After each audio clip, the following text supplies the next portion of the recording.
11월에 필리핀에 다녀오면서 굉장히 뜻밖의 이야기를 들었어요. 그래서 여러분들에게 좀 전하려고 합니다.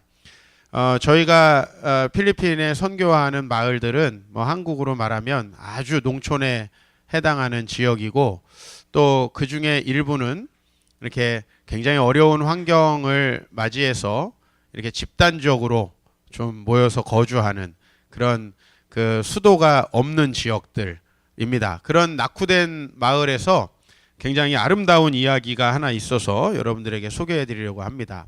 한 30년쯤 전인데요. 어떤 한 형제님이 이 자매님과 서로 사랑을 했습니다. 이 두 사람은 참 순수하게 사랑하면서 이 교제를 해가고 있었는데, 아주 불행한 일이 이 사람 사이에 생기게 됐어요. 이 그 자매님이 성폭행을 당해가지고 아이를 임신하게 됐습니다. 여러분, 이 필리핀이라는 곳은 뭐 좋은 건지 나쁜 건지 모르지만 카톨릭의 영향이 강합니다. 스페인 지배를 오랫동안 받았기 때문에. 근데 이 카톨릭 문화에서 좀 특징적인 게 하나 있어요. 술, 담배, 어떤 이런 문화에 대해서 굉장히 카톨릭 문화는 우리 기독교 문화보다 좀 관대합니다. 근데 유난히 낙태에 대해서만큼은 굉장히 보수적이죠. 이 자매도 낙태를 하지 않고 결혼을 자기를 성폭행한 사람하고 하기로 이렇게 결정을 했어요. 그래서 그와 결혼을 했고, 이제 뱃속에 있던 아이를 출산을 했고, 그리고 2명의 아이를 더 출산을 하게 됐습니다. 그렇게 해서 참 이 가정이 행복했으면 참 좋았을 텐데, 이 남자가 알코올 중독에 가정폭력이 심한 그런 사람이었어요. 그래서 결국에는 얼마 살지 못하고 그 새 아이를 데리고 이혼을 하게 됐습니다. 그런데 정말 감동적인 이야기가 이제부터 시작이 되는데, 그 자매를 사랑했던 이 남자가 혹시 그 자매를 지켜줄 수 있을까 하면서 다른 사람을 사랑하지 않고 자기를 지켰어요. 그리고 이 결혼이 깨어지고 나서 이 3명 아이를 데리고 있는 이 자매랑 결혼을 하게 됩니다.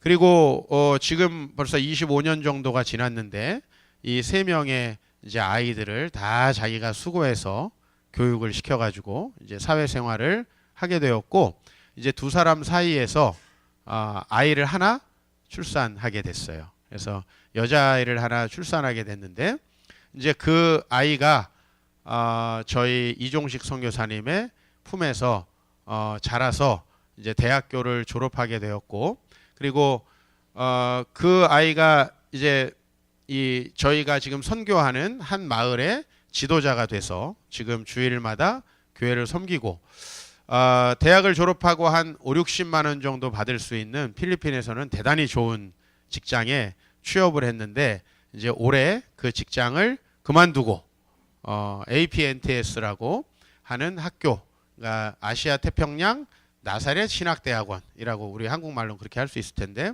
이 APNTS라는 학교에서 지금 신학대학원 과정, 그러니까 대학원 과정이죠. 저희 한국으로 말하면 이제 MDiv라는 과정인데, 목회자가 되기 위한 과정입니다. 이 자매는 이제 아예 정상적으로 대학을 졸업하고, 그리고 이제 저희 한국의 목사님들과 거의 준하는 그런 교육을 지금 받고 있고, 지금 마을을 섬기고 있는데, 제가 이런 사연을 이번에 가서 처음 알았고요. 제가 10년 전쯤에 저 아이를 처음으로 그 마을에 가서 만났습니다. 그런데 군계 일학이라고 하는 표현이 좀 맞을 것 같아요. 참 아이들의 표정이 어둡고 다 지저분하고, 참 어떻게 보면 그 눈빛도 좀 항상 좌절돼 있고 침체되어 있는 그런 아이들 중에서 유난히 좀 눈이 맑고 건강해 보이는, 뭐 육체적으로가 아니라 그런 정신적으로 건강해 보이는 아이였고, 그때 당시에 저 아이가 아마 한 16살 정도 먹었을 거예요. 근데 제가 아이들한테 말씀 전할 때 이렇게 통역도 좀 따갈록으로 해줬던 그런 자매인데, 제가 이번 11월에 가서 강의한 학교가 APNTS, 조금 전에 말했던 저 아이가 다니는 학교예요. 그 학교의 강당을 빌려가지고 저희가 강의를 했는데, 거기 이제 수업에 참여를 해서 우리 목사님들이 듣는 수업 다 듣고 저하고 이제 끝나고 이렇게 사진을 같이 찍은 장면입니다. 이걸 제가 공개할 수 있는 건 이제 저 아이가 이 모든 이야기를 필리핀의 교회에서 다 간증을 했어요. 그래서 제가 그 이제 간증을 우리 선교사님께 이제 받아서 여러분들에게 이렇게 나누게 된 것입니다. 저는 기독교라는 것은 결국은 사랑할 수 있게 되는데 가장 큰 초점이 있다라는 겁니다. 우리 기독교 신앙이 결국은 사랑하지 못해서 황폐해진 이 땅을 새롭게 하는 신앙이고, 결국은 사랑하지 못해서 서로 불행한 우리들을 고쳐서 사랑할 수 있는 사람으로 만드는 것입니다. 사실 필리핀의 그 마을에 무슨 고상한 책을 읽고 경건서적을 읽고 무슨 여러분들처럼 성경을 읽고 그렇게 신앙생활을 했겠습니까마는, 그 한 형제가 정말 순수하게 자매를 사랑하고 아이가 셋이나 딸리고 성폭행까지 당한 그런 자매를 결혼을 해서 그 아이를 자기가 평생 동안 수고하고 노동해서 키워내고, 그 아버지의 그 사랑의 정신을 이어받았기 때문에 제가 지금 거꾸로 좀 시간을 돌려서 생각을 해보니까 왜 그때 로옥이라는 마을에서 저 아이는 좀 나에게 다르게 느껴졌는지, 그러니까 이제 좀 이해가 돼요. 왜 다른 애들보다는 딱 봤을 때 뭔가 느낌이 달랐는지. 그거 왜 설명할 수 없는 그런 거 있잖아요. 아이들이 되게 많이 있지만 이 아이는 뭐가 되겠구나 라는 생각, 정말 그런 생각이 들었었고요. 정말 그 우리 필리핀의 이종희 선교사님은 아무도 아이들에게 신학교를 가지 못하게 해요. 다 정상적으로 대학 교육을 받게 하는데, 그 이후에 취업을 해서 자기가 스스로 직장을 그만두고 이 마을, 로옥이라는 마을을 목회자로서 섬기겠다고 이렇게 신학교육을 받게 된다. 저는 이런 아이들이 있다면 이 세상이 앞으로 아주 희망이 있다, 밝다, 이렇게 생각이 듭니다. 한국에 얼마나 많은 사람들이 많은 교육을 받고 정말 풍요로운 삶을 삽니까? 그러나 정말 다른 사람을 위해서 봉사하겠다고 조금이라도 자기를 희생하는 사람 거의 발견하기 어렵습니다. 그런데 자기도 너무나 어렵게 살았고요. 정말 너무나 불행한 가정 환경 속에 있었는데 그거를 이 아버지의 사랑이 다 극복을 했고, 이제 저는 장차 이 아이를 통해서 그 사랑의 결실로 태어난 이 아이를 통해서 그 마을이 변화될 뿐만 아니라 그 마을에서 또 이 아이를 본받아서 필리핀 사회를 변화시킬 수 있는 많은 사람이 나올 거라는 기대를 합니다. 여러분, 저와 여러분의 진짜 궁극적인 문제는 뭡니까? 우리가 외모가 부족해서, 돈이 부족해서, 스펙이 부족해서, 성경은 우리의 진짜 문제를 사랑할 수 있는 능력을 잃어버린 것이라고 이야기를 합니다. 창세기 2장 23절, 제가 얼마 전에도 설교했을 때 여러분에게 인용했던 본문입니다. 아담이 하나님 앞에 타락하기 이전에, 즉 그가 하나님을 여전히 사랑하고 있을 때, 그는 자기의 공동체의 일원인 하와에게 이렇게 말하죠. 이는 내 뼈 중에 뼈요 살 중에 살이라. 이것을 남자에게서 취하였은즉 여자라 부르리라 하리라. 이것은 바로 그 다른 사람을 나와 똑같은 사람으로 여기고 그의 기쁨을 함께 기뻐하고 그의 고통을 함께 나누는 것입니다. 아마 모르긴 몰라도 킴벌리의 아버지 이 성경 잘 모를 겁니다. 이 신학적 의미는 잘 모를 거예요. 그러나 그는 이미 자기가 사랑하는 그 여인이 어떤 상황에 있어도 그 여인을 자기의 아픔처럼 여기고 그가 처한 어려움들을 자기의 희생으로 뭔가 치유하고자 하는 그런 마음이 있었죠.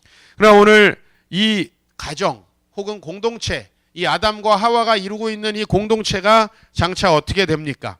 그가 하나님을 거부하고 선악과 열매를 따먹고 나서 그는 창세기 3장 12절에 하나님께 이렇게 얘기하죠. 너가 왜 선악과를 따먹었느냐? 왜 범죄했느냐? 하나님이 주셔서 나와 함께 있게 하신 여자, 그가 그 나무 열매를 내게 주므로 내가 먹었습니다. 이제 정확히 상대방의 손해가 나의 이익이 되는 지점에 이르렀죠. 저 사람이 망가지고 저 사람이 내 죄를 뒤집어 써야 나는 죄를 면할 수 있는. 그러나 여러분이 야곱의 야가 빠진, 우리와 너무 닮아 있는 이 언급 때문에 야곱이 이만큼 이 아담이 이만큼이라도 복을 누립니까? 아닙니다. 이것은 하나님이 알고 사람이 압니다. 이것이 잘못된 답변이라는 거죠. 그가 아무리 다른 사람에게 뒤집어 씌우고 그 잘못을 다른 사람에게 전가시킨다 하더라도 하나님은 알고 계십니다.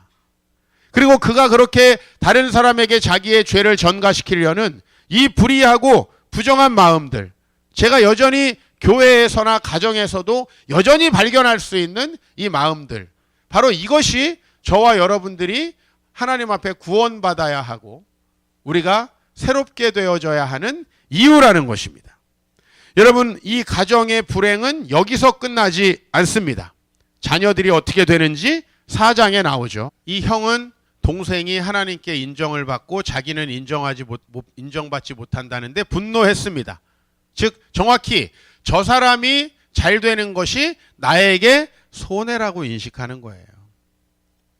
그래서 그 아우를 죽입니다. 그리고 하나님께서 내 아우가 어디 있느냐고 물어봤을 때 아버지하고 굉장히 비슷하게 답을 하죠. 내가 내 아우를 지키는 자입니까? 왜 나한테 물어봅니까? 라고 하는 거죠. 이 가정의 영적인 흐름들은 그대로 자녀에게 이어지고 있습니다. 아담과 하와가 설마 저렇게 가르쳤겠어요? 야, 너 이렇게 살아라?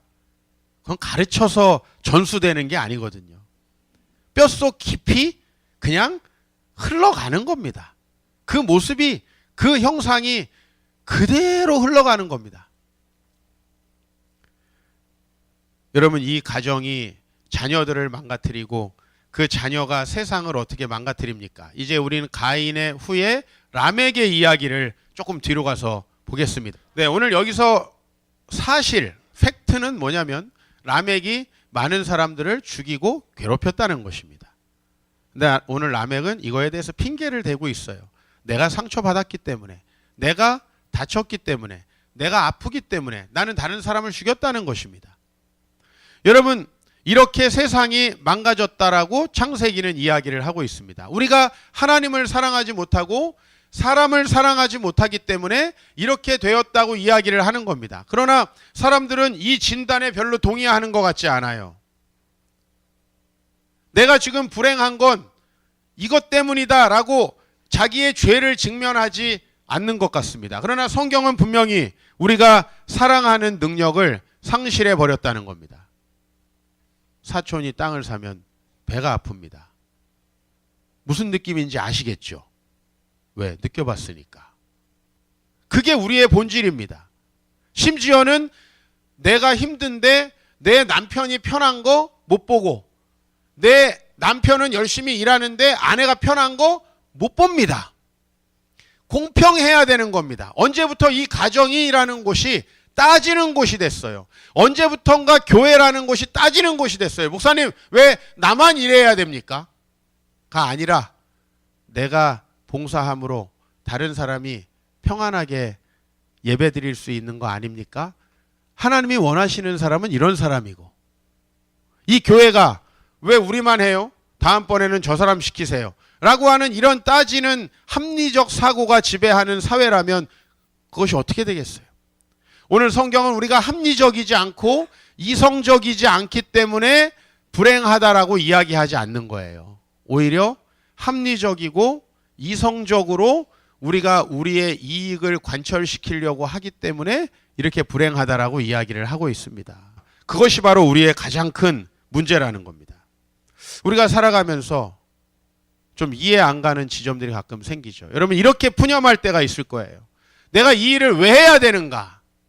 그 일이 나에게 아무 유익이 없을 때 우리는 내가 굳이 이 일을 왜 해야 되는가라는 내 내면의 목소리에 귀를 기울이게 됩니다. 근데 여러분, 바로 그 일이 여러분에게 유일하게 하나님께서 가치를 부여하는 일이에요. 내가 하고 있는 모든 일 중에서 나의 유익과 나의 욕망을 위한 일이 아닌 그 어떤 것을 하지 못하게 된 우리의 이 합리적인 사고, 그것이 우리를 망가뜨리고 있다는 것입니다. 그게 궁극적으로 나에게 유익이 된다면 우리는 하는 거예요. 저는 목사이지만 진짜 나에게 유익이 되지 않는 일을 하기가 정말 쉽지 않다는 것을 많이 느낍니다. 지난주 월요일에도 제가 목사님들에게 이제 무료라고 해야 되나요? 재능 기부라고 해야 되나요? 하여튼 강의를 했습니다. 목사님들 막 감사하다 그래요. 감사하다. 이렇게 정말 그냥 섬겨주시고 너무 감사하다. 근데 제가 끝나고 내가 오늘 한 일은 정말 순수한 섬김이고 봉사인가 생각했을 때 아닌 것 같아요. 왜? 첫 번째, 그분들이 내 책을 사면 저한테 약간의 이익이 있어요. 그분들이 나의 이름을 어디 가서 한두 마디 칭찬해 주면 저의 명성에 이익이 있어요. 나는 월요일 날 내가 했던 그 행동을 결코 사랑의 행동이라고 정의하기 어려울 것 같아요. 왜? 결과적으로 저에게 돌아오는 게 있어요. 그거 말고 조금 더 순수한 무엇인가가 없을까? 내가 정말 목회를 하면서 뭐 늘 좋은 일 한다고 주변에선 얘기하지만 실제로 내 이익과 내 유익에 관련되지 않은 일이 얼마나 있을까? 내가 우리 아내에게 잘하는 것도 사실 나를 위한 거예요. 내가 우리 아내에게 잘하면 그거 나한테 보상이 돌아오잖아요. 내가 과연 어떤 보상이나 나의 이익과 관련되지 않은 일들을 하기가 얼마나 어려운가라는 생각을 해봐요. 근데 성경은 그 일을 할 수 있느냐고 묻는 거예요.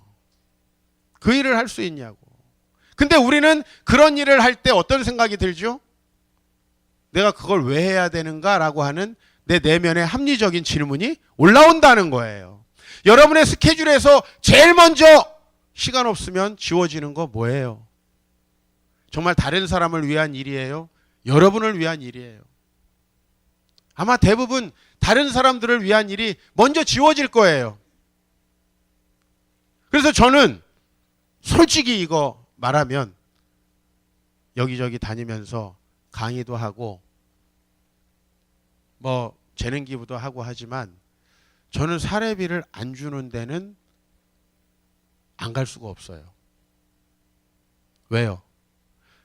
아니 내한테 사례비를 안 주는 일이, 나한테 경제적인 보상을 안 해주는 일이 내 스케줄에서 먼저 지워진다면 난 하나님 앞에 좀 양심껏 떳떳하지 못해요.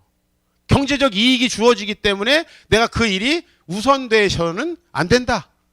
전 그렇게 생각해요. 과연 내가 지금 하는 일은 순수하게 하나님의 사랑으로 그냥 내가 아무 대가 없이 하는 일인가? 그리고 이런 일이 나에게 얼마나 자주 있는가 하면 그렇게 자주 기회도 주어지지 않을 뿐만 아니라 별로 없어요. 여러분, 이 세상의 문제는 바로 그거라는 거죠.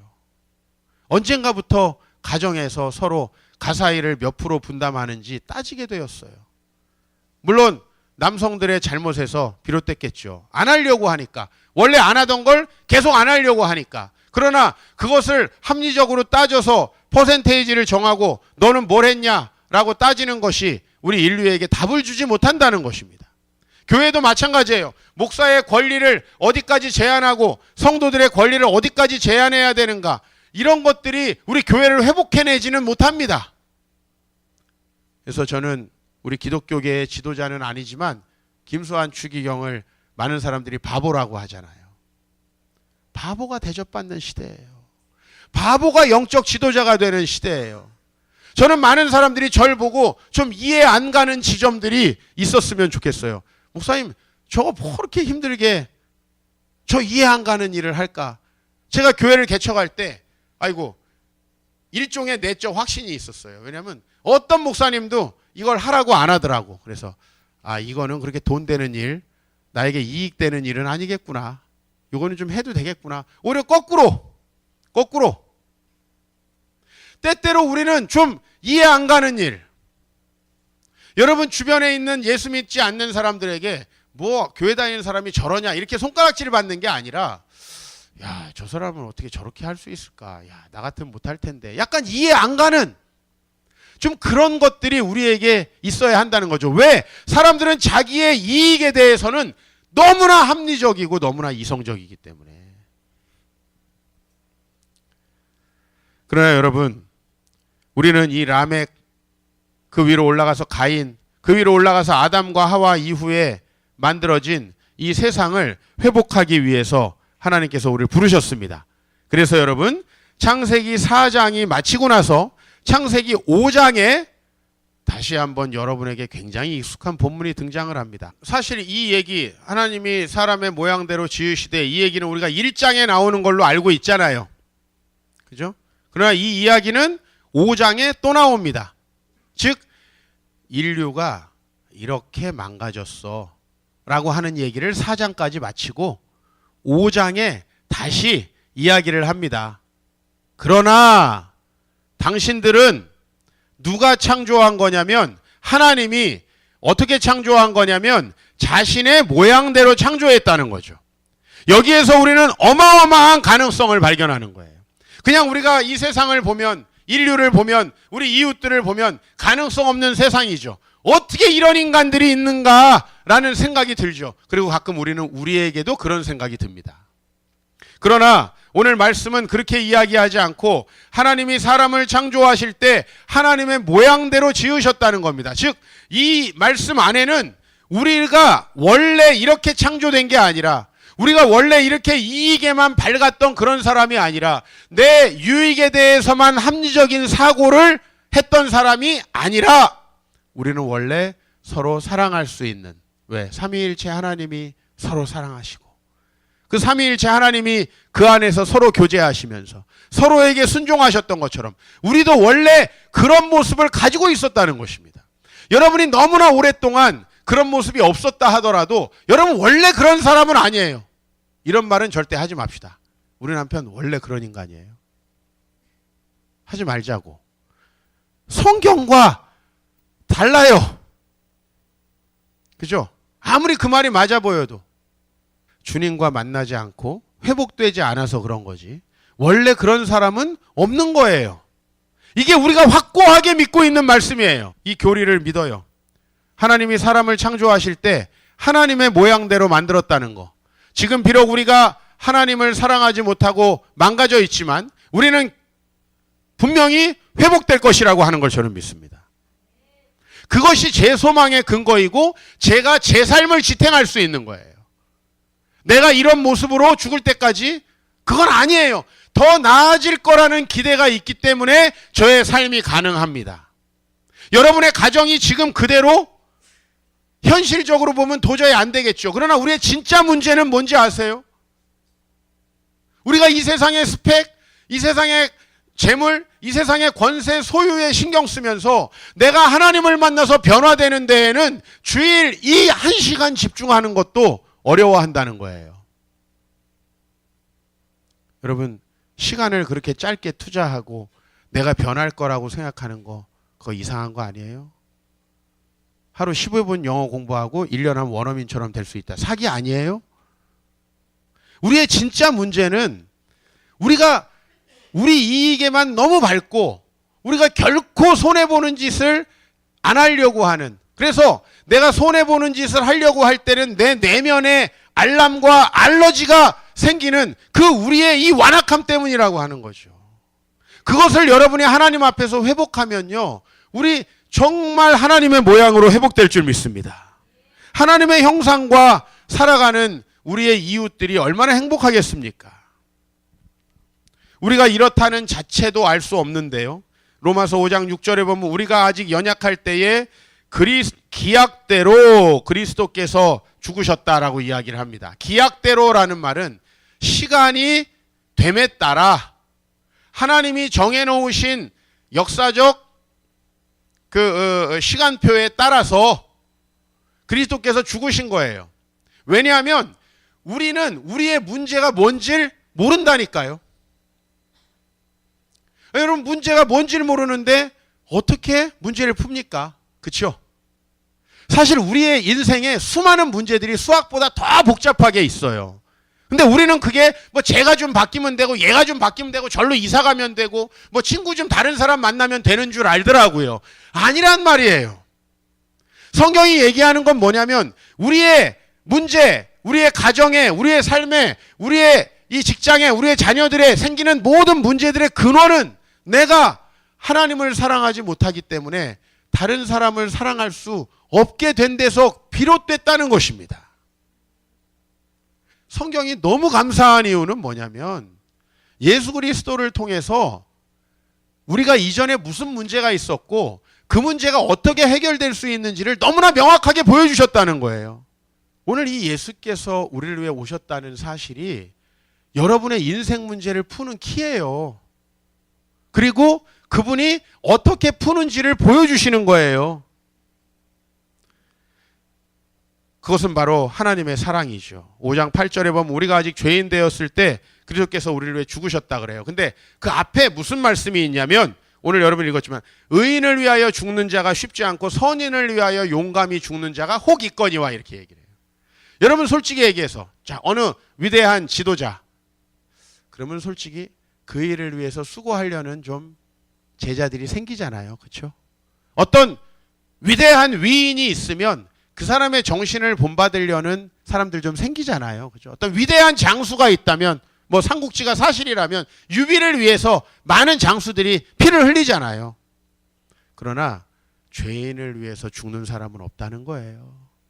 근데 오늘 예수님은 우리가 죄인이었을 때에 우리를 위하여 죽으심으로 하나님께서 우리에 대한 자기 사랑을 확증하신 거예요. 이 사건에 비견할 수가 없어요. 근데 하나님은 우리를 위해서 자신의 모든 걸 내어주셨어요. 그리고 더 놀라운 것, 그것은 뭐냐면 그래서 이제 우리가 어떻게 새롭게 될 수 있는지를 보여주셨어요. 이제 로마서 우리 6장으로 갑니다. 시작.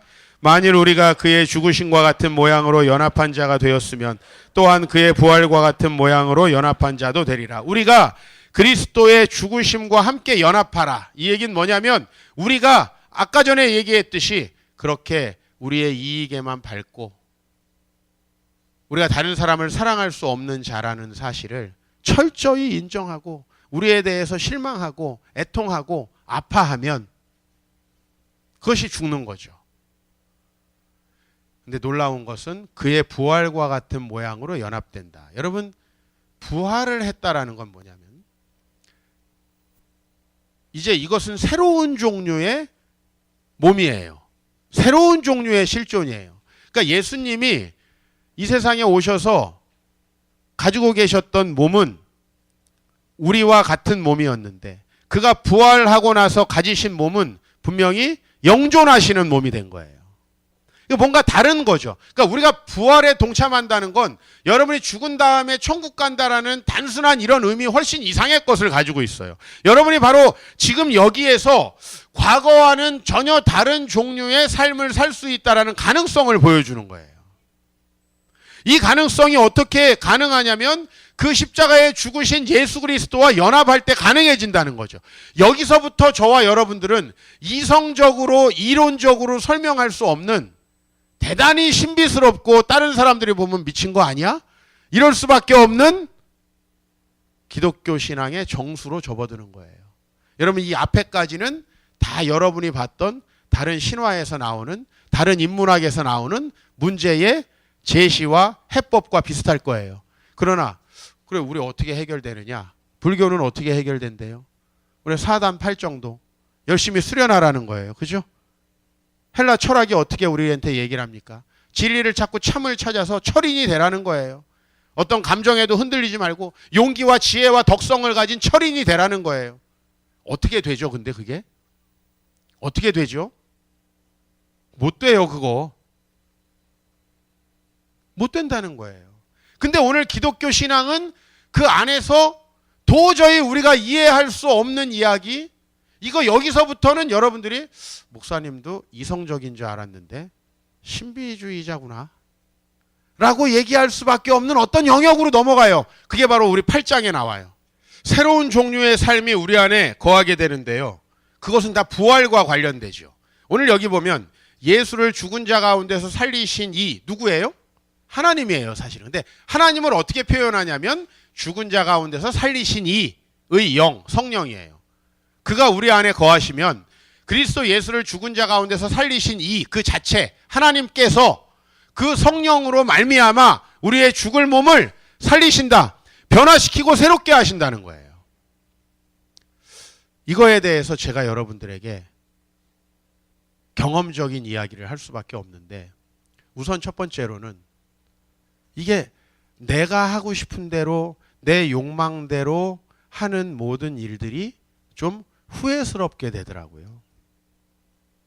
이건 경험적일 수밖에 없어요. 제가 경험한 바로는 제가 욕망을 따라 그렇게 하고자 했던 일들이 좀 가치가 없어지고 하나님께서 저에게 원하시는 삶을 살고자 하는 그 거룩한 열망이 제 안에 생기더라고요. 물론 그거에 비하면 지금 나의 삶은 너무 부족해요. 그러나 분명히 내가 바로 저 성령의 역사를 경험했을 때 저는 제가 가고자 하는 삶의 방향에 대해서 미련 없이 내려놓을 수가 있었어요. 그리고 뭔가 그 하나님이 나를 24시간 주관했으면 좋겠는, 그래서 그분이 나에게 계획하고 계셨던 것들을 내 삶에 이루고자 하는 그런 거룩한 열망이 우리 안에 생기더라는 거예요. 또 하나 덧붙이면 그런 열망이 나를 사로잡으니까 별로 세상 것을 막 즐기고 누리고 싶을 필요가 없어지더라는 거예요. 왜냐면 저는 그래요. 우리 아이들이 게임을 싫어해서 게임을 안 하긴 어렵다고 봐요. 우리 수많은 사람들이 술이 싫어가지고 막 안 하긴 어렵다고 봐요. 그게 아니라 술이 싫어지는 거고 게임을 할 정신이 없는 거예요. 왜? 다른 것에 열중하다 보니까. 사도 바울이 뭐라고 그래요? 나의 달려갈 길을 다 가고 내 믿음을 지켰으니 이제 후로는 나에게 면류관이 예비되어 있네. 아니 어떻게 하다 보니까 거기까지 가게 된 거예요. 어떻게 하다 보니까. 그 유혹을 이기려고 막 한 게 아니고요. 내가 주님에게 그 열망에 사로잡히다 보니까 자식에게 집착도 안 하게 되고, 내 그 주님께 열망에 사로잡히다 보니까 사사로운 일들이 별로 안 중요해지는 거죠. 예전에는 다른 사람 말 한마디가 그 사람들이 나에게 나를 어떻게 바라보는가가, 내가 얼마나 이득을 보는가가 너무나 나에게 중요해서 그걸 포기하기가 너무 힘들었는데, 그 거룩한 열망에 사로잡히니까 내가 그거 갖다가 왜 그랬을까? 나 자신을 관조하게 되는 거죠. 약간 이런 거예요. 나는 여기 있는데 또 다른 내가 나를 바라볼 때 예전에 내가 너무 웃기게 보이는 거죠. 왜 남편의 그 말 한마디에 내가 그렇게 광분했을까? 왜 주변 사람들의 그 무시에 내가 차를 그냥 확 질러버렸을까? 왜 그런 쓸데없는 짓을 했을까? 그렇게 목사님께서 기회를 많이 주셨는데 나는 왜 그렇게 딴짓만 했을까? 그런 내 자신이 너무 후회스러운 거죠. 거룩한 열망이 우리 안에 있는 그런 죄의 정욕들을 많이 해결해 주더라는 거예요. 그리고 이제 또 나타나는 변화. 뭐든지 본능적으로 다른 사람의 잘못으로 뭔가 이유를 파악하려고 하던 내 이성이 그 화살표를 저에게 돌리기 시작하더라는 거예요. 왜? 나는 나에게 조금 일이 생기면 다 주변 사람들 때문이라고 생각했으니까. 근데 제가 어느 날 정말 주님 안에서 이 모든 일을 발생시키고 있는 게 내가 아닐까라는 생각을 하게 됐어요.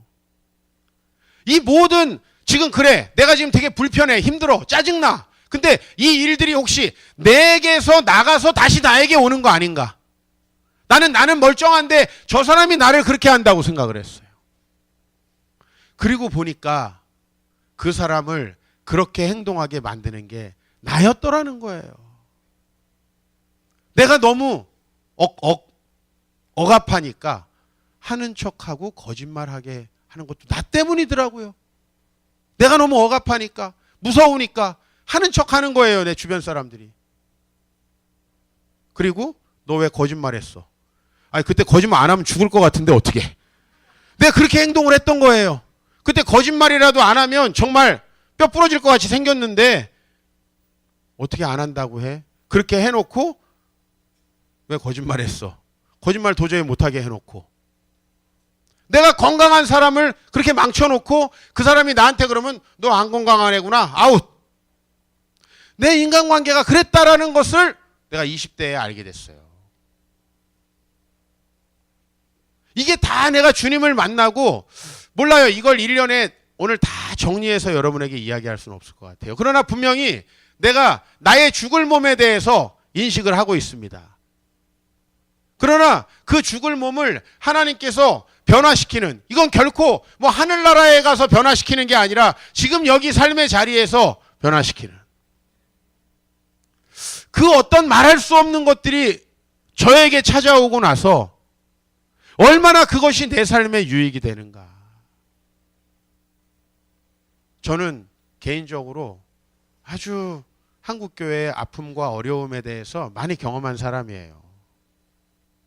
그리고 그것을 다 저 나쁜 놈들 때문이다 라고 할 수 있었지만, 보니 제 안에도 그런 마음들이 있었고, 내가 이 한국교회의 한복판에, 정말 이 교회의 지도자들의 한복판에 있으면서 내가 느낀 거, 내가 저 위치에 가면 조금도 더 낫지 않겠구나라는 거예요. 내가 저 위치에 가면,